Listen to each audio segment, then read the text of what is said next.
What's up, fam? How you doing, man? Chilling, man. We got Dres. This is episode 90 something, All right. 92. How you doing? Uh, yeah, man. We're going to carry the culture show. And I'm excited, man. Thanks for joining us again. The first one was fun, and we got some other things to cover. So welcome back, man. I appreciate you. I always love. Know that. Yeah. So everybody, before we get started, we got a few ground rules. If you got questions for Dres, please use the questions feature below. I can pull them up if they actually make sense. Also, if you get any fuck shit in here, just like on the page, I will send your ass home. And now I can block people straight from the show, so that's great. So, I know that fits right. That's right. He's like, oh, word. the Spice Adams hand run, nigga. So salute to everybody joining in. Dres, living legend, and we're gonna jump around a bunch of shit, man. So let's get right into it. I was checking it out. I saw that your wiki is updated. Did you do that? Because last time when I talked to you, it said that Dres and Chi Ali are brothers. And now it says that Dres and Chi Ali are not related. So I didn't know if you had something to do with that. I was curious. Yeah, no. This is my word. I didn't even know I had a wiki. I'm like, Who the hell's doing that? I mean, I know I have one, but I haven't looked at that shit probably like ever. You know, yeah, for real, Yeah, because it was the first time I looked at it for our first build, it said that Dres is the cousin or brother of Chi Ali. And I'm like, yeah. Right. Yeah, that's the giveaway right there. Like, yeah, Dres ain't got nothing. Like, So, but one thing I wanted to get into, only because it was on the wiki, because it wasn't on there before, is that it brought up your son and and all of his work, and it took me to his page and stuff like that. So talk a little bit about that, man. I mean, like he's doing the art thing, and I mean, that. He's killing it. He really is. Yeah. Yeah, that's pretty dope, man. Yeah, man. Like, his as unique as my story is. Some days I'm looking at his story like just wow. Like, you know what I'm saying? Like, my son was he was going to NYU and going to NYU, he has like he's kind of on campus and not on campus, but kind of living in a situation with an apartment, roommates, this, that, and the other. And he comes to me like, yo, Dad, like, I want to drop out of school and we want to start a band. Me and my boys want to start a band. And like one of his roommates is like the son or grandson of the dude who owns the Staples Center. And I'm like, listen, let me explain these real quick. First of all, I support you in anything you want to do. I love you, my son. But if this doesn't work out, like your friend, like he's fine. Like life is gonna work out fine for him. For you, it's gonna be a little different story. You know what I'm saying? Now, not to say that I wouldn't be there to support you, but the ground is gonna be much harder than you think it is. You know what I'm saying? But I'll be there to pick you up if that's what you want to do. You know what I'm saying? He's like, Dad, I really believe we could do it. Just that and the other, yeah. All right, cool. Let's do it. What we gotta do?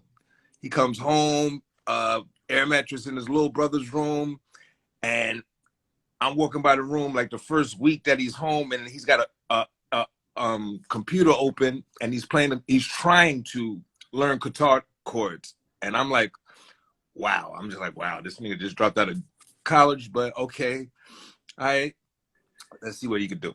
He was starting to learn at that time. At that moment, he's starting to learn the guitar. You know what I'm saying? Now, mind you, like he's not going to be the guitar player, but at the end of the day, he's learning the guitar literally as I'm walking by, and I'm just after he dropped out of school.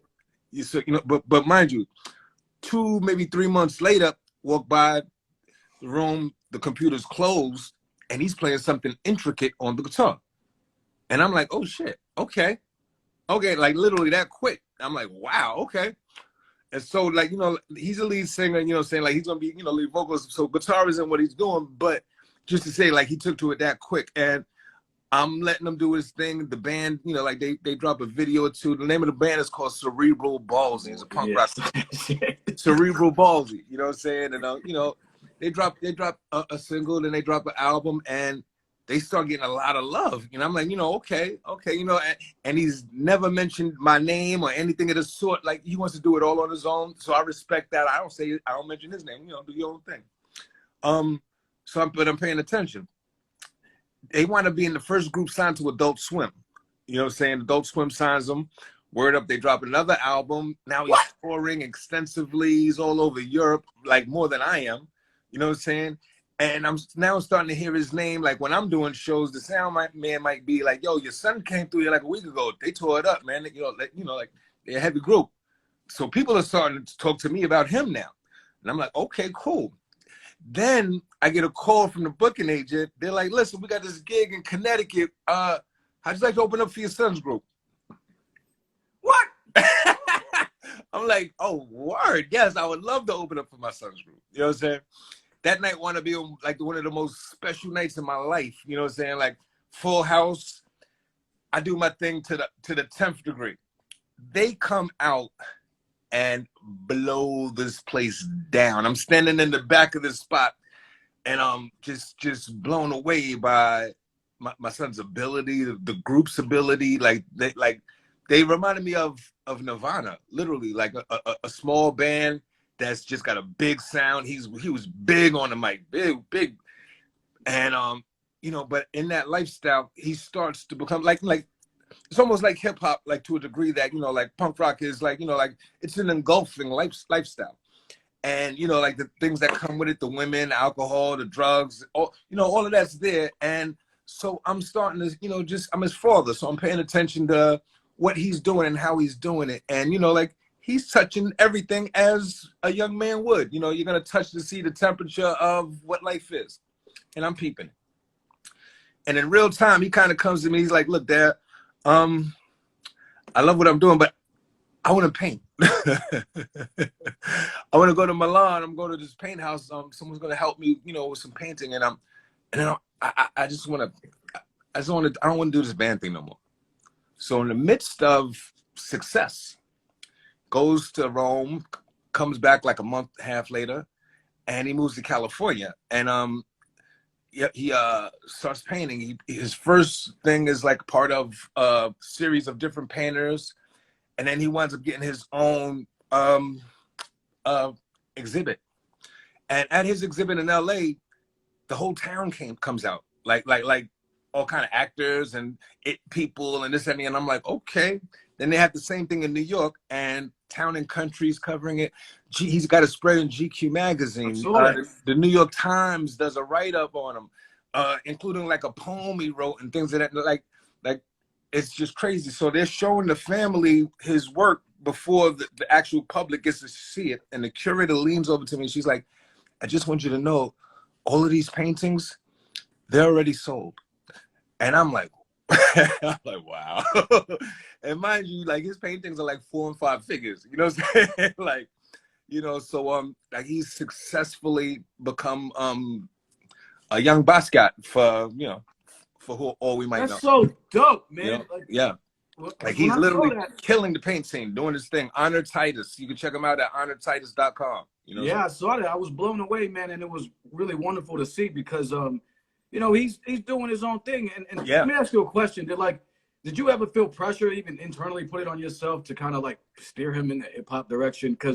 Because for me, like everyone thinks my kids are like just like me and thinks they like and you know and do this like the same shit. My daughter likes Billy Joel, man. Like you know, and that's dope. She likes what she likes. So right. Did you? I don't push her in a direction. Did you ever push it like even subtly want to or you know feel like that?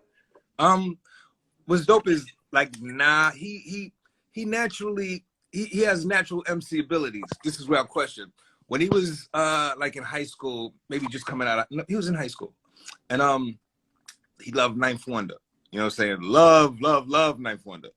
Big on Ninth Wonder instrumentals.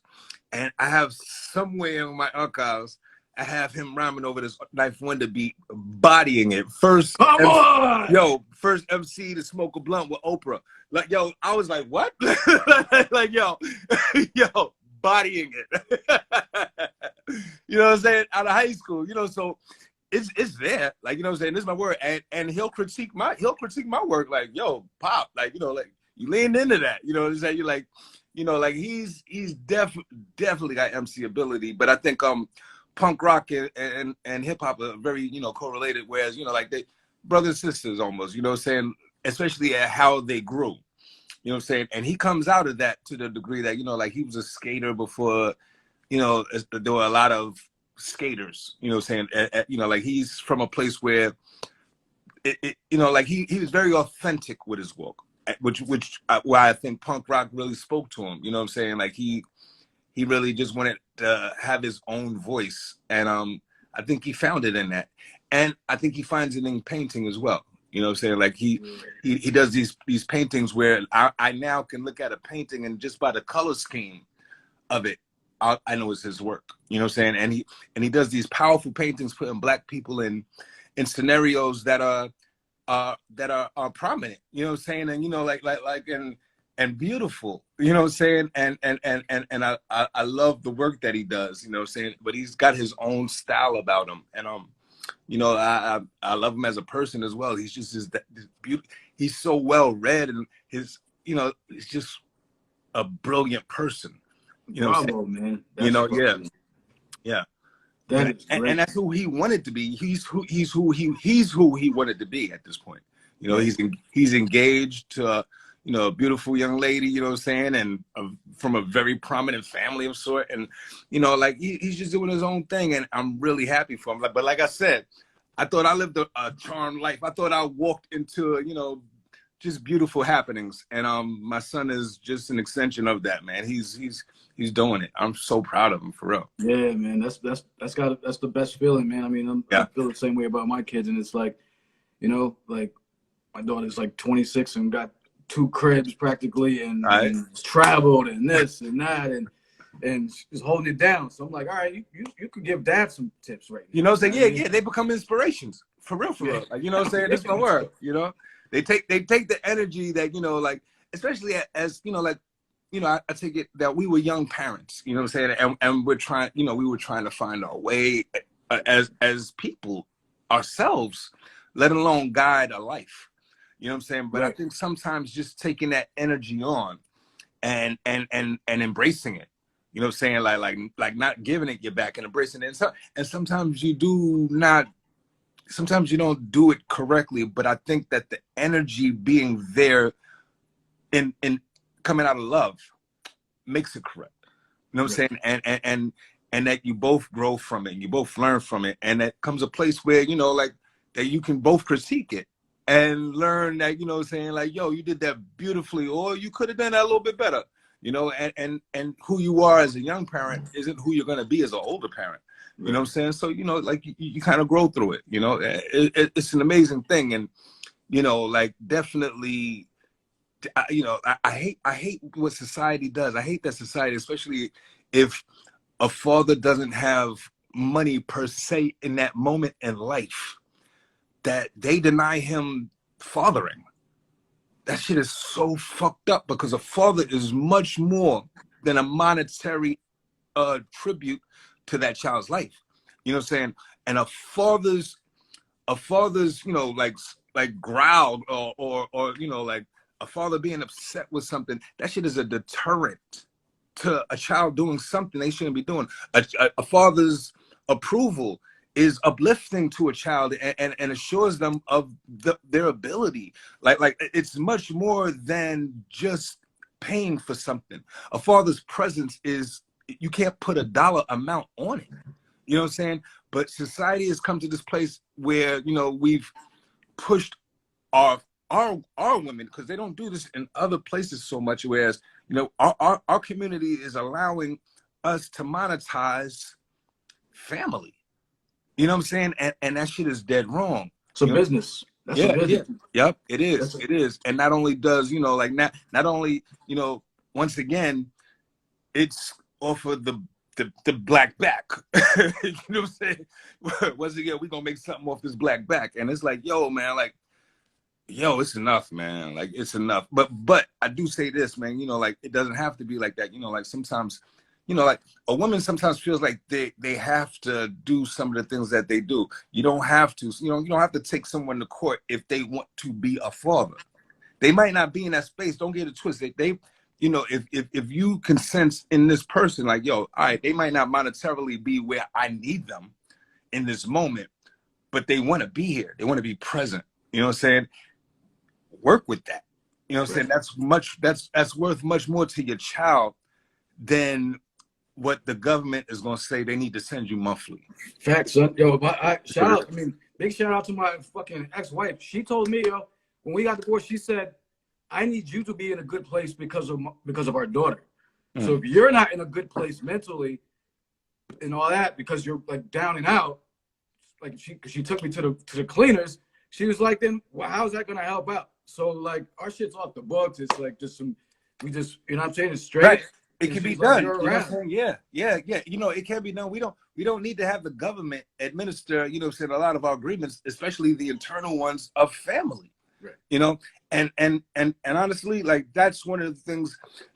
Family and education are the two things that they took from the black bodies. You know what I'm saying? Family and education are two things they denied us. You know what I'm saying? And we got to ask ourselves, why? Why would they deny us family and education? Okay, education, that's the obvious. But family is not so obvious, and it's become generation after generation after generation of us being cool with not being a family. And that shit is one of the greatest breakdowns of our community that we don't acknowledge. You know what I'm saying? A family unit is, you know, like I've said it before, I was 40 years old when I found out what a nuclear family was. That shit is crazy. You know what I'm saying? We have no idea. We're not used to that. Yeah, I was so it's rare far away from it. Right. You know it's what I'm rare saying? that we can meet like a person of color, typically, and they have both of their parents in their lives. Yo, that shit, and that shit matters. That shit matters, bro. Oh, yeah. You know what I'm saying? Yeah, that shit matters so tremendously. And, you know, as we get older, we like, oh, wow. Like, you know, like, look what they did to us. You know what I'm saying? Like, and we have to start circumventing some of the energy that has been put out against us. You know, like a lot of times when you're a young American, you're like, you know, like, oh, you know, like you almost don't want to believe that things were done just to keep you down for your entire life.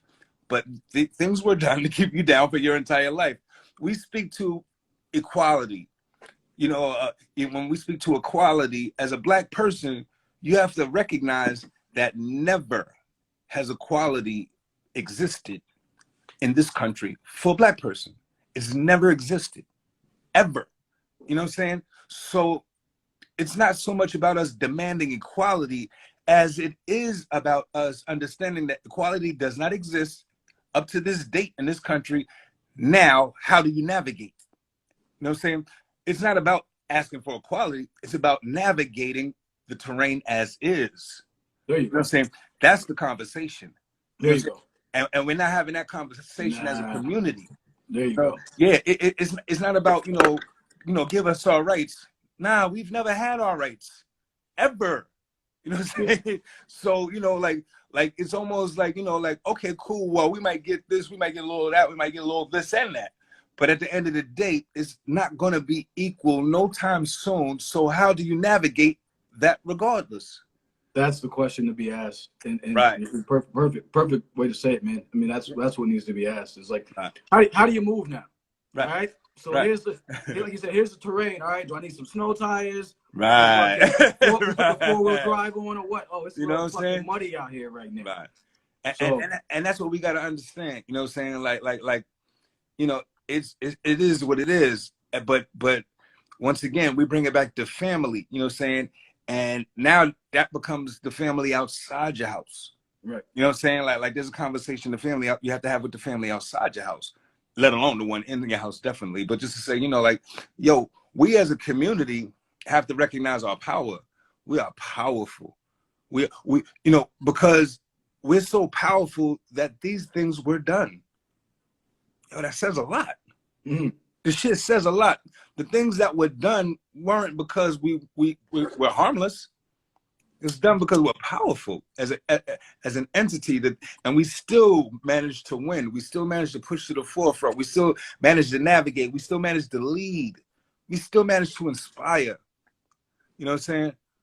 And you know, so imagine the other things that we can do given the opportunity. And being that they're not going to give us the opportunity, we have to give it to ourselves. You know, so let's be focused out here. And like even our music, like, you know, shit. Hip hop is supposed to be much more than what's being offered right now. You know, what's being offered right now, I would dare say, is but fragments of hip hop. You know what I'm You're saying? being very, very tactful and kind. Yeah, it's some bullshit, man. What the fuck I it mean, is. yeah. But I'm being kind because you know what? Because you know, I'm an artist. You get to say kind of equivocally, you know, like, yo, that's bullshit, and it's not going to be nothing but bullshit. And whether I agree with you or not, you know, I have to be a little bit more diplomatic when I'm saying that's not good. Yeah, I mean, you're a nice dude. So I've had some guests that just be like, yo, fuck that shit. But here's the thing. I know you're like, fuck that shit. I see you. We on. So no, but it's different now, man. And you know, it's not all bad and stuff. But no. But to your regard, I get to say it in my music though. You know what I'm saying? Like I don't get to be the person that's like, yo, that's bullshit, and y'all niggas should quit. But in my music, I get to tear their ass. You know what I'm saying? So, in your Dres way too, in your slick way, where a nigga don't even realize you said that shit to him, and he thinking you fucking bigging him up or something. And then he walk away like, oh, which way did he go? Which way did he go? That's the type of shit you be having niggas on, man. For real, like, which way did he go? Which way did he go? So, for real. Yeah. Yo, I wanted to jump into the music, of course. And one thing we didn't talk about the last time we caught up was the well, maybe we did, but you were throwing snowballs at people and talking about that shit the last time. So, but your influence as an MC, man. And I was talking to a couple of friends before the show started, and I was saying, like, I even slept on Dres, like, because shit didn't connect until later. Some shit you were saying, and I'm like, wait, this nigga says some slick, like, and so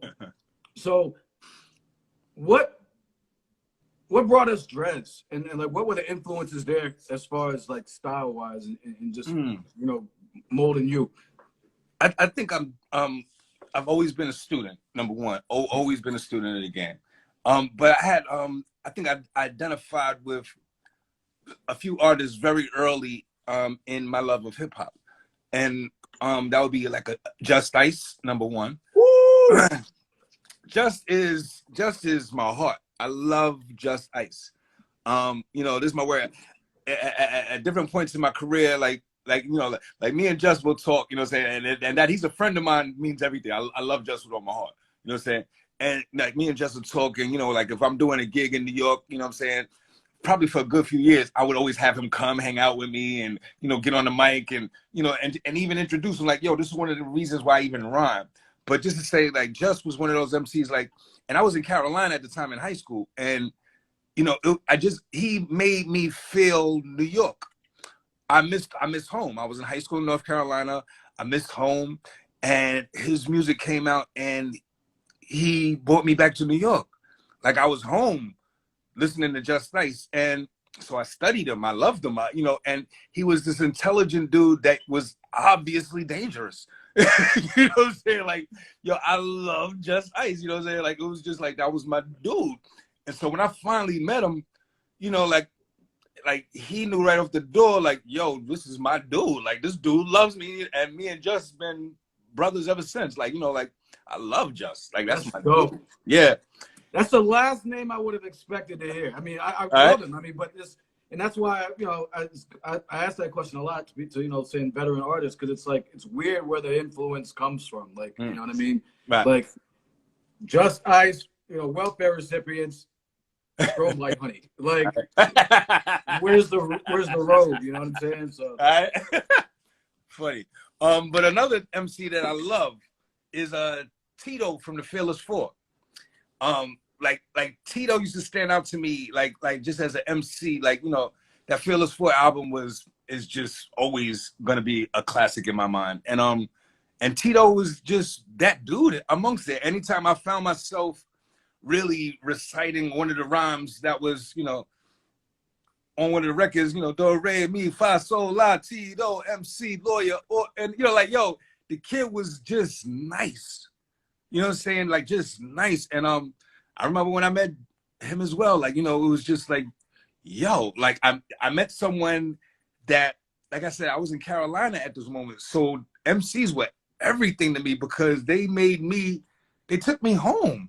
You know, I'm from Astoria Projects and from the Bland Projects, both from Queens. And like listening to Fearless 4 or listening to Just Ice was me being home. And, you know, for a kid that missed New York, you know, like that was everything to me. And, you know, I studied these records like without question, like period, unequivocally. I was totally engrossed by their ability.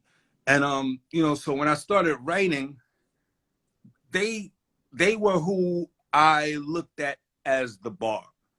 As far as, you know, to have an ability, you have to be able to do what they're doing. If you can't do what they're doing, ain't no point in doing this.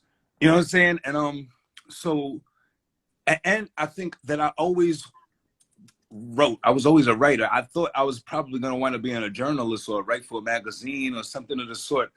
Ever since I could remember, things that I wrote always got love. I would, in, you know, English, I would always be the kid that was asked to read the story that they wrote or whatever it was. When it came to writing, I just always had a love for it and was always recognized for my writing. So hip hop, once again, you know, it went with my ability.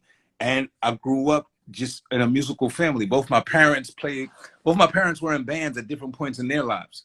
So music was always around me. I'd go to band rehearsals with my mom.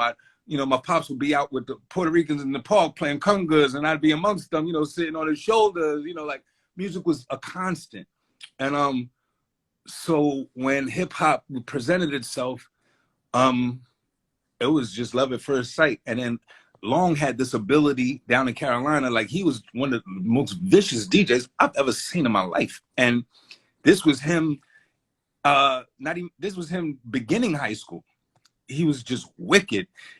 But just was a little dude, you know what I'm saying? And so like to bump into him years later, you know, I knew what he was built of. Like, you know, my senior year in high school, I was, you know, he was with me damn near every day at my man Stan, who would have been the third Black Sheep. Big shout to Stan Heyman. It was his room, his equipment, his mics, his records, everything. I would go over Stan's house every day after school because he was from New York and he introduced me to Long.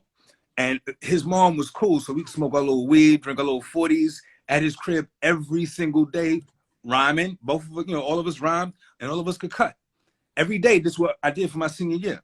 So that was the perfect training ground for me to bump into Long years later in New York, literally passing by on the street in New York, only to find out, you know, like he's in the studio with De La, Tribe. Tribe is working on their first album. Jungle, you know what I'm saying? Red had him in the studio while Jungle was making their first album, you know what I'm saying? So when I bumped into him and he wound up moving in with me, I had just got my first apartment in the Bronx. Long moves in with me like a week or so later. And I already knew he had ability. Like as soon as he walked in the door, like he came with his records and his turntables. I'm like, oh shit, you still doing this shit? Like, oh shit, what? That's what's up. Like I had stepped away because I hadn't done anything since my senior year. I'd been hustling, I've been doing a bunch of shit, but always kind of rhyming kind of to myself and, you know, maybe on the corner with cats I'm hustling with, making them laugh, but, you know, it wasn't something I was trying to do. So when Long came with the equipment and I'm just kind of getting out of trouble, I didn't really want to take him around the places I had just came from. So I started hanging out with him. I go to the studio, I'm like, oh shit, that's De La Soul? Word? You know what I'm saying? I'm going to the studio, oh shit, that's Jungle Brothers? You know, Calliope, and I'm looking at Long like, where you hanging out? This nigga, who you been with? Like, oh shit, like, you know. So I already know Long is dope, and I'm assuming that now they know he's dope, and they did. It was like, yo, you know, like Long's been coming back and forth for a few years now, so Long had let them know what he's about, you know, his ability, and so it was a natural progression, you know what I'm saying? we were present as Tribe were putting together their first album. You know what I'm saying? And like Long even contributed a beat or two to that. You know what I'm saying? And you know, that's word. I think Long might have gave Tip, "Can I Kick It?" Word, that's my word. He might have given the beat for that shit. That's literally my. He's definitely responsible for a beat or two on that record. I know that for a fact that he gave Tip a beat or two that made the album. You know what I'm saying? That's word. That's word. And like shit, like, you know, like Long did the cuts on Buddy. You know, wow. Like, you know, like shit like that. You know, like so Long is kind of, you know, implemented, and he's introducing me, and on the strength of Long, I believe they looked at me like as an extension of Long, which was love, which was beautiful. You know what I'm saying? Like they gave me a real opportunity to be amongst them. You know what I'm saying? That, you know, that they had a relationship with Long, and Long presented me his MC, you know? So me and Long wound up in the studio and putting some shit together, and, you know, definitely gave everybody, all of the natives, a chance to check us out. And they were like, you know, bravo, welcome, you know what I'm saying? And, you know, Red made some calls on our behalf. Funkin' Klein, a great man who passed, God bless, made some calls on our behalf, and the rest was history. You know, we kind of did what we had to do, you know? Wow. Damn. Yeah, it's been a walk, man. It's been a walk. I'm not speechless very often, but I'm lacking words right now. I mean, just because just trying to take it all in, man. Because it's just, you know, I like to, when people tell me stories, I like to visualize as much as possible, like what that really was like. Not just like what the fuck, like you in the shit, and like you coming up and like just, you're like, yo, these the niggas you hearing, or, you know, like hearing or whatever, or just my word about. And I remember hustling off the corner of Prince and Roosevelt, Queens, Flushing, Queens, and Bland. I'm hustling. The box is on the corner. It might be 25 dudes on the corner. We all hustling. We all doing what we do. And it's the weekend. It's Friday night. You know what I'm saying? And Red's on the air. Somebody's on the air. And I remember the first time Potholes in My Lawn came on. You know what I'm saying? The very first time I heard that record, I'm on the corner hustling. That's word to God.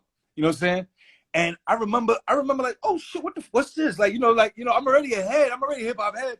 But I remember hearing that for the very first time, like, oh shit, this shit is pop, you know, like, and just vibing, you know, and, you know, so I remember them right before I met them. You know what I'm saying? So when I walk into the room and, you know, and I'm meeting De La Soul, I already know who they are. I'm like, oh shit, yeah, those are them kids, you know, them Long Island kids. Yo, I like y'all. It's like, you know, and I'm meeting Jungle. I'm like, I already know Jungle. I'm like, oh my God, you know, I've been bumping y'all, you know, but I didn't know Long's affiliation with them. You know what I'm saying? When I was listening to them, you know what I'm saying? And so, you know, like I was already in love with Jungle. You know what I'm saying? So, they're working on the new Tribe Called Quest. I don't even know what Tribe Called Quest is at this point in life. You know what I'm saying? But I'm there, and I kept coming back with Long, and every day it became what we did. Like, you know, oh, we're going to studio again today. Word, they back in there. Oh, cool. You know, it got to the point that we was almost expected to be there. wow. Oh, yeah, we're in the studio tomorrow. I'll see y'all tomorrow. I bet. You know what I'm saying?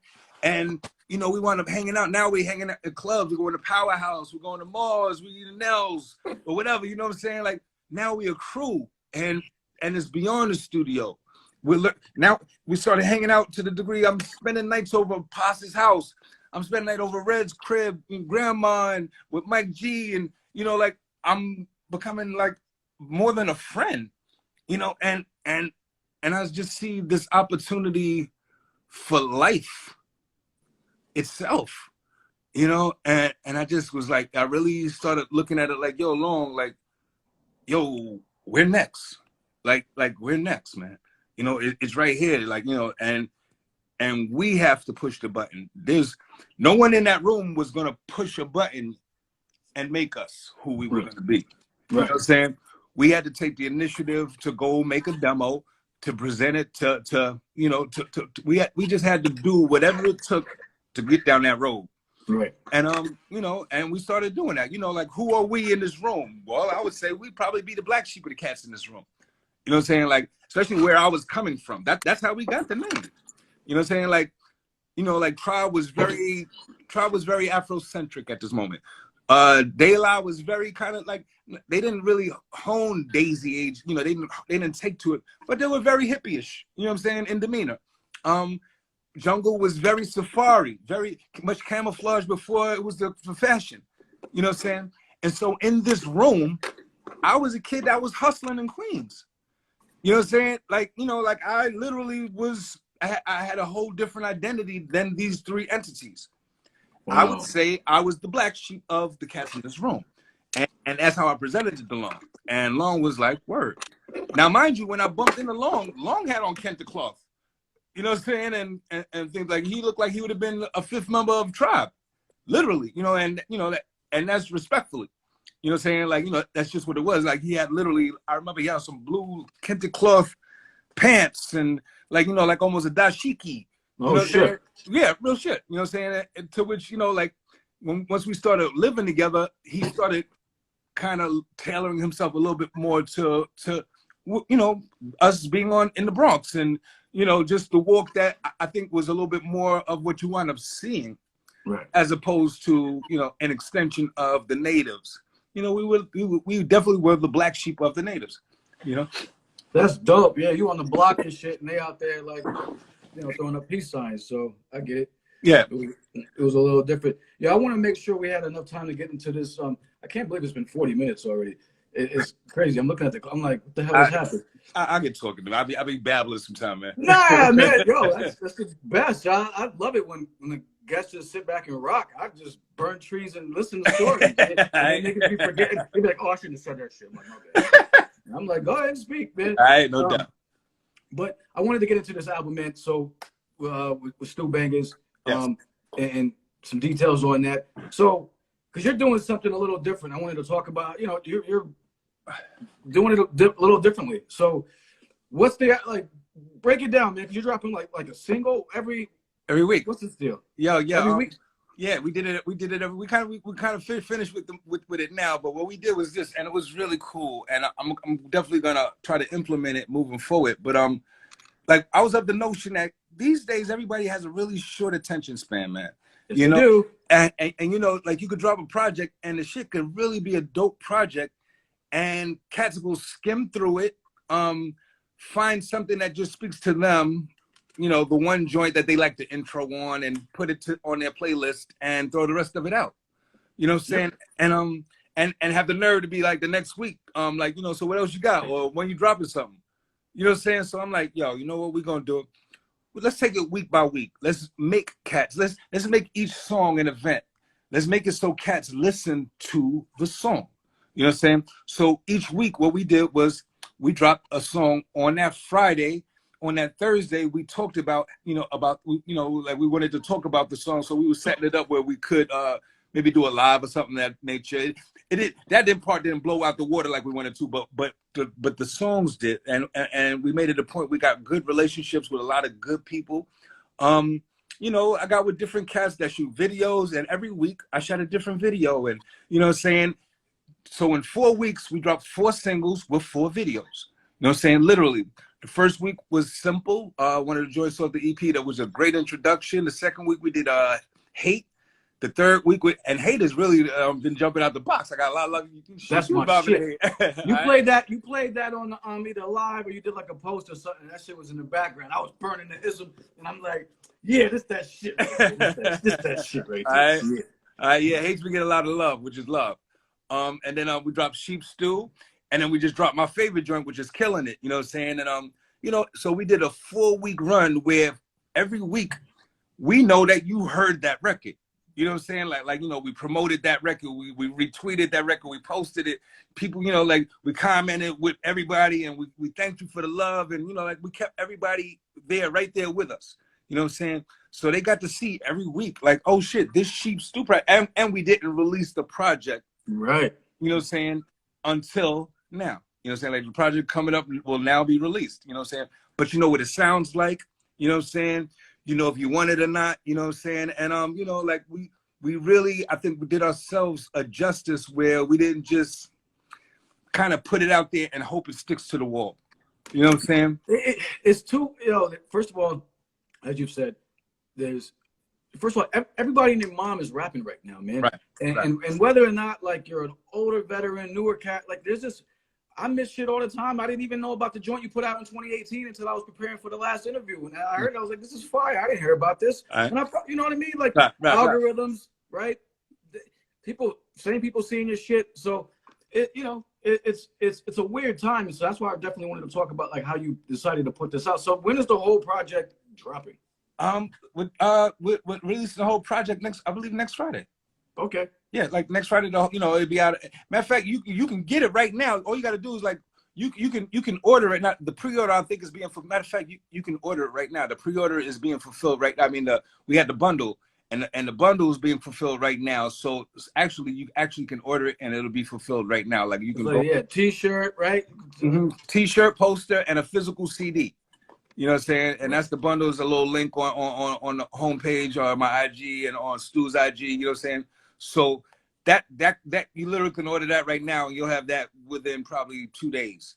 You know what I'm saying? So we're at a place now where we definitely wanted to we didn't want to get overlooked because just like the project that you're speaking on, like I've released projects and years later, cats be like, oh wow, I didn't even know that existed.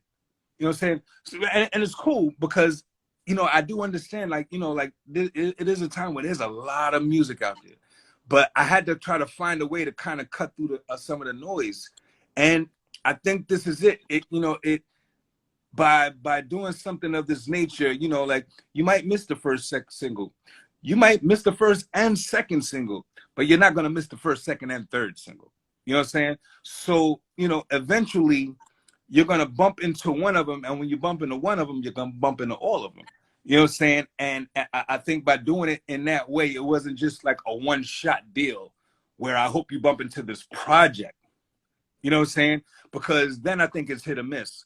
But what we did was effectively kind of like, just kind of play the odds a little better. Like, okay, I might miss with this shot. I might miss with that one. But in a 3-week span, you will hear one of these joints.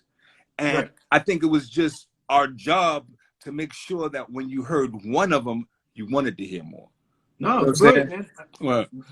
Brilliant way to do it because, again, everybody's putting stuff out, and it's just hard. It's just hard. I mean, like, and for your fans. So what you did, because I can personally say this, what you did was you created a hunger. Because I'm like, I'll be on your page every day, my G. Like, what the fuck is this shit? I'm looking through links. I'm like trying to hack your page, everything, son. Like, where the fuck is this shit? And it's so it created for your fans. It created a hunger to like, getting that shit. I'm ordering it. I'm getting it. Whatever. Like, so is it? My one question is because I wanted to ask you about streaming. Is it going to be streaming at all or no? Yeah. It's gonna be streaming on all platforms. If it hasn't started already, I gotta give Stu a shout. I went to Cali on Friday. And I just got back today. Oh, okay. So I'm literally just kind of still in the funk. But just to say, Stu, bangers, like, first of all, the dude is a machine, man. I got so much love for Stu. Like he's great. His work ethic is beyond. Like he's got Tupacian work ethic, and his ability is just dope. Like the dude's just a headbanger, like period. Like even bumping into him. Like I was in the midst of D&D, the D&D project, the Dilla and Dres project, which will be coming out end of this year or top of next year. That's Dilla and Dres with a documentary. That's going to be an amazing project. Amazing project. It really, really, really. The entire project produced by Dilla. God bless Ma Dukes, who gave me the blessings to put this project together. And it's like got guests by the likes of Bun B, to CeeLo Green, to Freeway, to Source Money, to Del the Funky Homo Sapien. I got like just a plethora of Corey Guns. I got Lil D and Afro. Like, I got, this project is going to pop off. It's a big project. But it's going to have this documentary that goes with it. And it's just going to be a really beautiful thing. But I was making this and I was working on this when I bumped into Stu online. And how that happened was, how a producer will post a beat and, it'd be like, who you hear under this?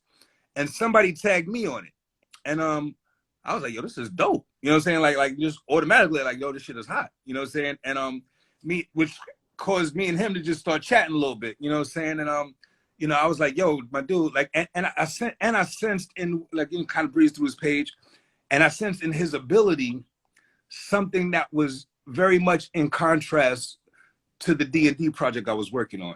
Like, it was a little bit, it was dope hip hop, but it was a little bit more off the curb. You know what I'm saying? I felt like it was just a little rougher edge, whereas Dilla is hard, but he's smooth at the same time. Dilla's very soulful. You know what I'm saying? Stu smacks you in the fucking mouth, yo. Right. Not that Dilla doesn't, but Dilla's much more of a caressing soul. You know what I'm saying? Then I think that you know, Stu holds no prisoners. You know what I'm saying? like he's unabashedly Stu. You know what I'm saying? And so I peeped that, and I just saw that me writing to that brings out something different in me than the D&D project. I knew that would be the case off the door, and I wanted that. I wanted to do a project that was going to be in contrast to what I was working on. So I was like, yo, my dude, like, I love what you're doing. I was like, I'm knee deep in this project I'm working on right now. But if it's cool, if you start sending me beats, I'll start pulling the ones that I like, and we'll create a folder. As soon as I get an opportunity, you know, either finishing this or breaking it or whatever, you know, let's put an EP together. Let's start with 5 joints. And that's what we did. At one point, the documentary got to the paperwork side, and it seemed like everybody was sitting on their hands. And I got a little mad at myself because I was like, I felt like I had all my eggs in one basket. And I was like, you know what? Nah, let me keep working with. And I decided right then and there, as an ongoing theme for the rest of my career, I'm going to be working on a series of EPs with different producers, period. Different producers that I like, that I think are dope. I want to do 5 songs with them. You know what I'm saying? And regardless of what else I'm working on. So that way I'm always working. You know what I'm saying? Because like I said, I got disappointed in myself that I was waiting on paperwork for this dope thing that I'm doing, but I'm waiting on paperwork for a couple of months now. So I jumped knee deep into the project with Stu. I was like, yo, it seems like I'm waiting on some stuff. Let's jump into this project. And so that was the beginning of us creating this project. And you know, I'm so glad that I did. I'm so glad to have this relationship with Stu. The partnership was amazing. You know what I'm saying? And he fills in a lot of gaps that I needed. Like, you know, like, I'm definitely like a creative mind, you know what I'm saying? Whereas, and a lot of creatives let a lot of the technical stuff kind of slip through the gaps. A lot of the things that make you a sharper business person slip through the gaps. And Stu, for this project, Stu filled in so many gaps. He held me down like in such a tremendous way.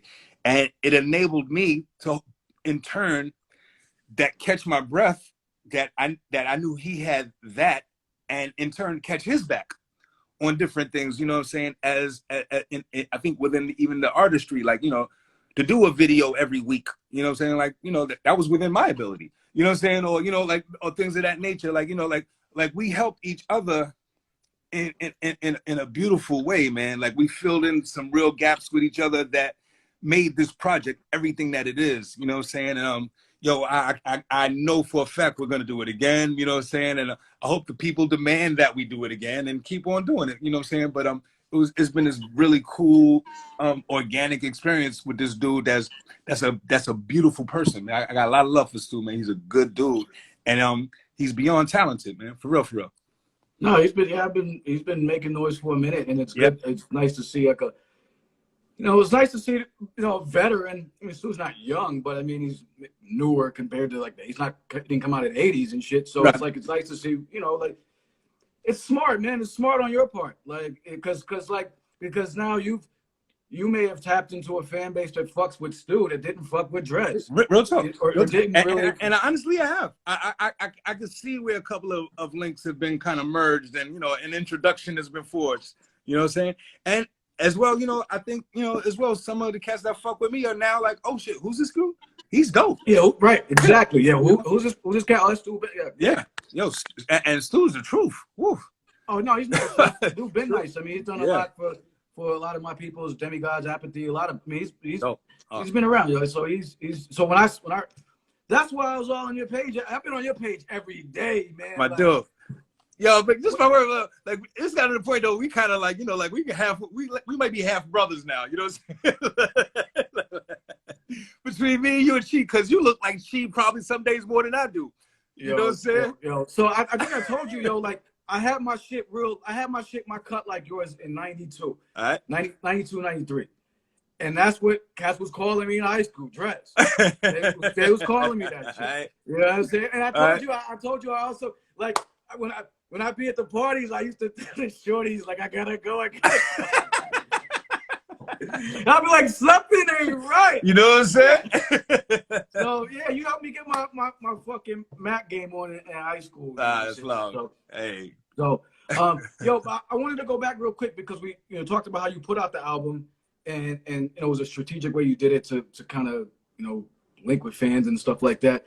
Do you think there's or I should say there is one? What's your take on the relationship, quote unquote, between a fan and the artist? Like, because as fans, I expect and I want what the fuck I want, right? Like I want whatever, and I want it now. I want it this way. When they switch it up, I'm like, why do you do that shit? But as artists, you're trying different stuff. So what's the relationship there? Because sometimes it gets kind of murky and sticky. As far as the relationship, as far as what, trying new stuff, or? Well, like it's almost like between, like, if you look at like an athlete and the fans, right? They like fans flip on the athletes when they talk too much. Fans flip on the athletes when they don't talk enough on the interview. So I'm just saying, like, what's the responsibility, I guess, between fan and artist? Like, from your angle, like some artists connect with fans. Like my man A+, he will like everybody's comment on his page all the time and respond to them, even the trolls and shit. I'm like, hey. But then other cats, so I'm just curious, when you do music, what's your, I guess, is it for the fans? Is it just, you're just experimenting sometimes for yourself? Is it some, like, what's the balance between expression and just, because I'm always just on this side, like, as a fan. So I'm just curious to hear your perspective. I think that I'm a fan too, number one. You know what I'm saying? So there's always that part of me that's looking for the same thing that you're looking for. I'm looking for what I want when I want it. You know what I'm saying? And I'm looking for it to be done right. You know what I'm saying? Like I'm a cat that, like, I don't listen to what cats are listening to because cats are listening to it. I need in my life, what's that? What's that playing? I need that. I need a cat to make me say, yo, who's that? Yo, who produced that? I need that in my life. Those are the things that I need, and I find those artists, and those become the new artists in my life, and and the producers and things of that nature, and they're rare. They're rare at this point. We come from a place where there was an abundance, but what we are looking for, what we're looking for, has become rare. And so as an artist, I now really try to put the things there that I'd like to see. You know what I'm saying? Like I'm not seeing things that make me say, who's that? You know what I'm saying? Even in rhyme scheme or on things that we're talking about, or production wise, how it's attacked, or like just the things that make you like just take notice of ability. It's become so mundane. Everyone sounds so similar. I mean, it's hurtful. You know what I'm saying? We come from a place where you got props because you sounded like no one. And it's now where you are acknowledged and loved because you sound just like someone. Yeah. And that shit is like driving me. It's disgusting to me. Like, I can't fuck with it because, you know what I'm saying? Like, you're not even, it's at the point now where the person that they sound like sounded like someone that sounded like Pac. Like, nigga, get the fuck out of here.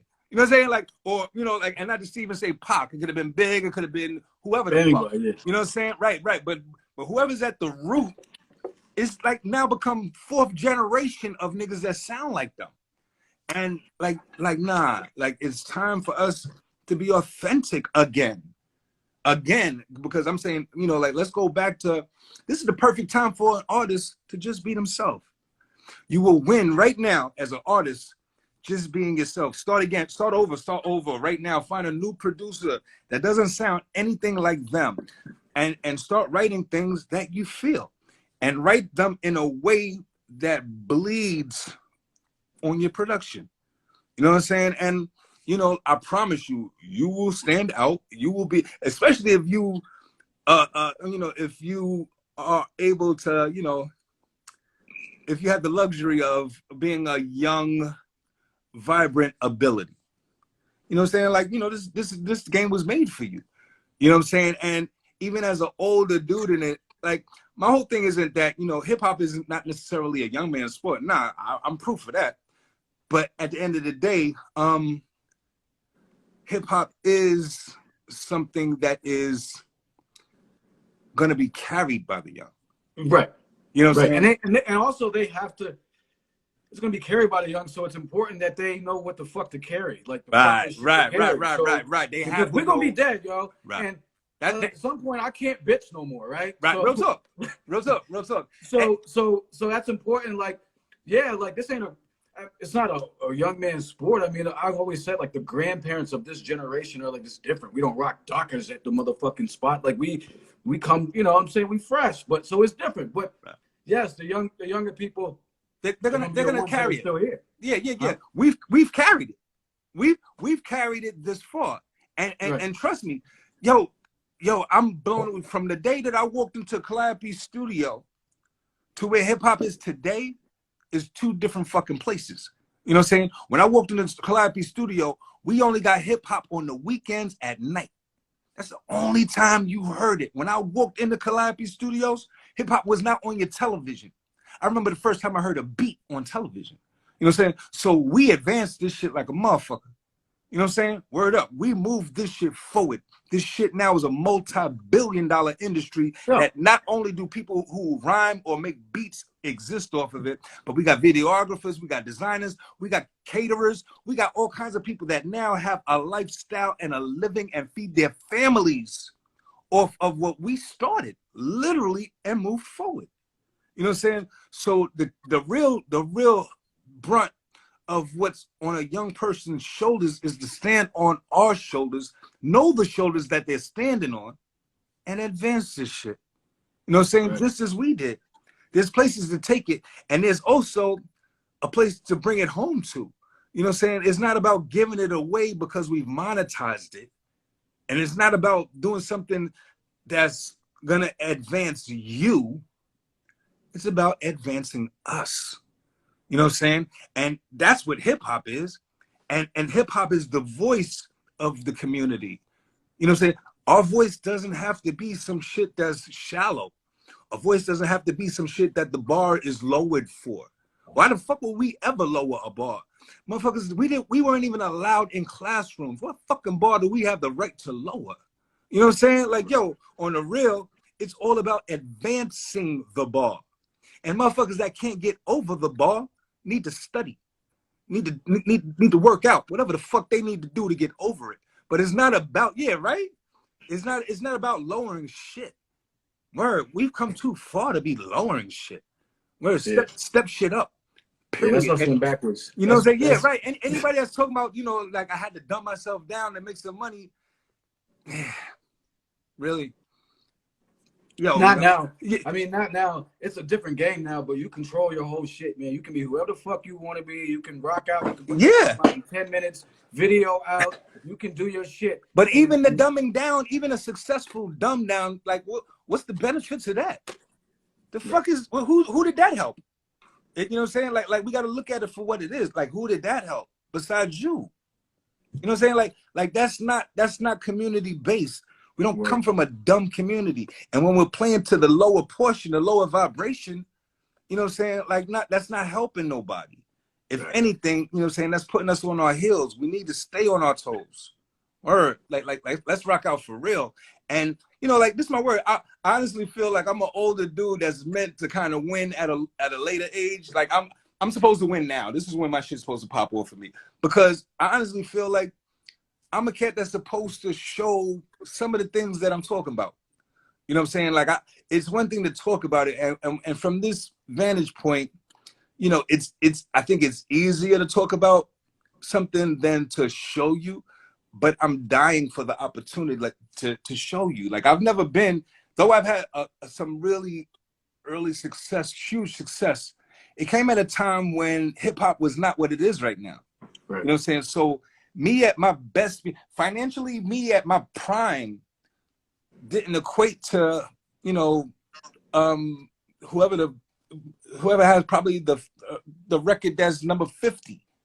You know what I'm saying? Me at my top, at you know, number one, didn't equate monetarily to number 100 today. You know what I'm saying? Like cats be talking about doing shows, you know, 100, 150,000, 200. I never saw a $50,000 show. The fuck is you talking about? You know what I'm saying? But you know, but at the end of the day, I now have the opportunity to step into those formats with an understanding of what money can do, and what pooling our resources can do, and what trusting our community means. And you know, like to lead by example and show you a few things that a few artists really haven't shown you, you know, because they'd much rather show you what a diamond looks like in their forehead, or you know, say whatever the fuck, you know what I'm saying? But you know, at the end of the day, that same kind of paper in our community as a pooled resource, when we do it together, can change lives. You know what I'm saying? Word up, can change lives. The shit motherfuckers is throwing up in a strip club. You know, when there's 3 or 4 of them doing it at the same time, that would have been a new fucking facility.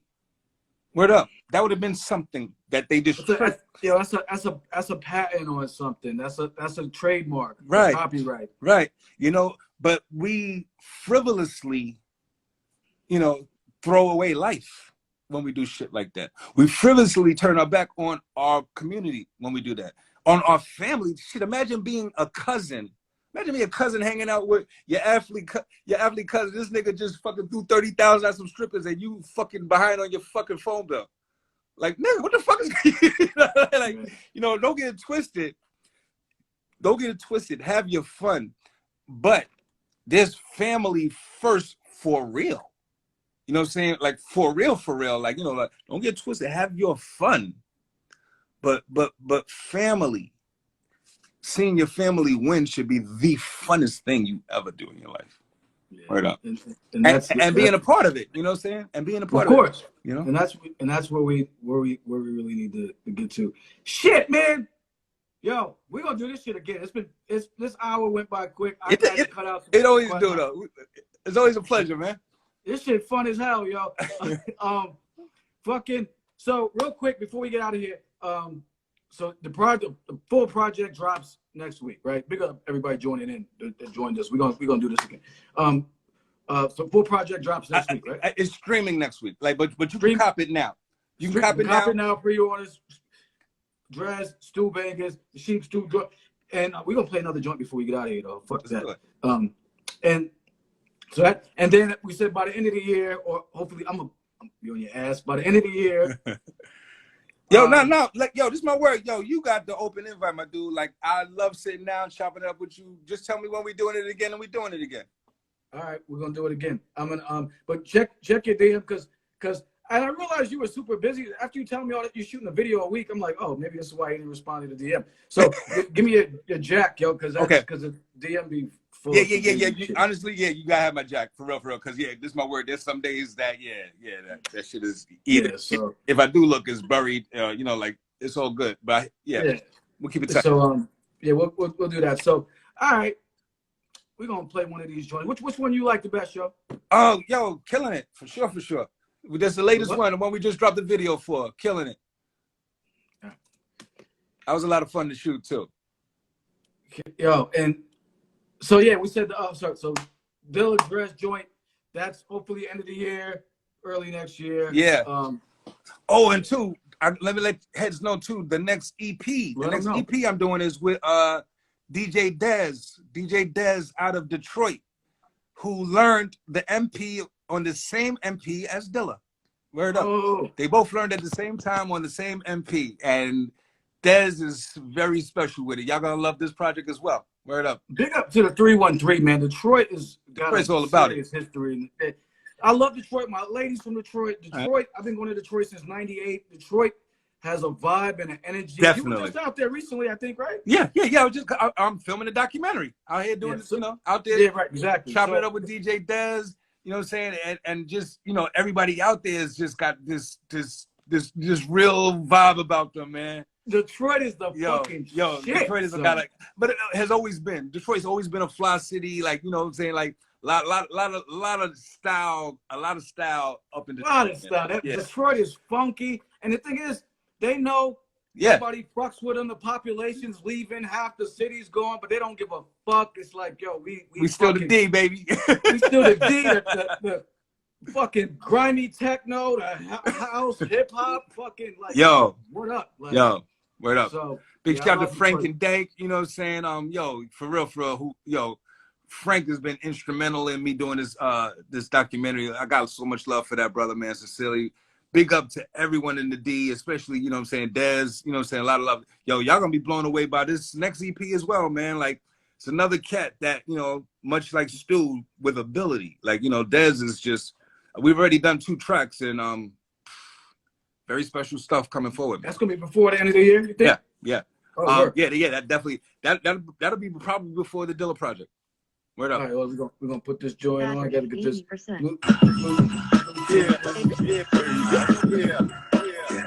Big shout out to Pete Miser, and Pete Miser did the mixing, and he mixed the track, and Bob Power did the mastering. Fishy tissue. Said I'm a class act, yeah, Alabama. Don't make me put the llama to your yarmulke. The window blow you sound like a harmonica. Breakfast being sponsored by the monitor. I'm a good dude, alright. But I will give a Smith and Wesson lesson. A view and point of view connection. Your family VIP, they got a section. Cause I'm a nice guy and I'm caring. The toast I raise it to the hard of hearing. For pasta, we got lots of stuff for sharing. But not amongst ourselves, there's no comparing. Of the wonders of the world, I'm the one to see. In life, don't ever be so dumb to come for me. Only pay you no mind, no hunch, I know your lunch is free. Got your vibes, don't get embarrassed in front of the company. I came to make it hot for a little bit. Ow. Yo, son. Yo. I appreciate you. I thank you very much for joining us. I appreciate you back, man. No doubt, man. Thanks for having me, family. Sincerely, man. Word up. Of course. And thank everybody for joining in. We're going to get this up on the YouTube. And real quick announcement before we get out of here. So Wednesday, we got Smooth B, nice and smooth. Oh. In a week or so, we got Dr. Dre from Yo MTV Raps. And then we got our monthly show with my man A+, Talking Crazy. So it's a monthly show we got on mental health, just chopping it up. 2 brothers on that shit. So cool. That's what's coming up soon. And you and I connect. Yo, fucking, this shit is going to be out streaming next week. Check the 3 or 4, the 3 joints. Wait, 3 joints put out, right? Four joints. 4 singles in 4 weeks. 4 videos. 4 videos. 4 videos in 4 weeks. Videos. Because anybody can put out a single. 4 fucking videos, dope joints in 4 weeks. Sheep stew. Fuck with this shit. Yeah, we going to get this up, my man, Dres. Nigga. Yo, much love, man. Word, I'll talk to everybody. Hanging out with us. Word, absolutely. Salute, everybody. No doubt.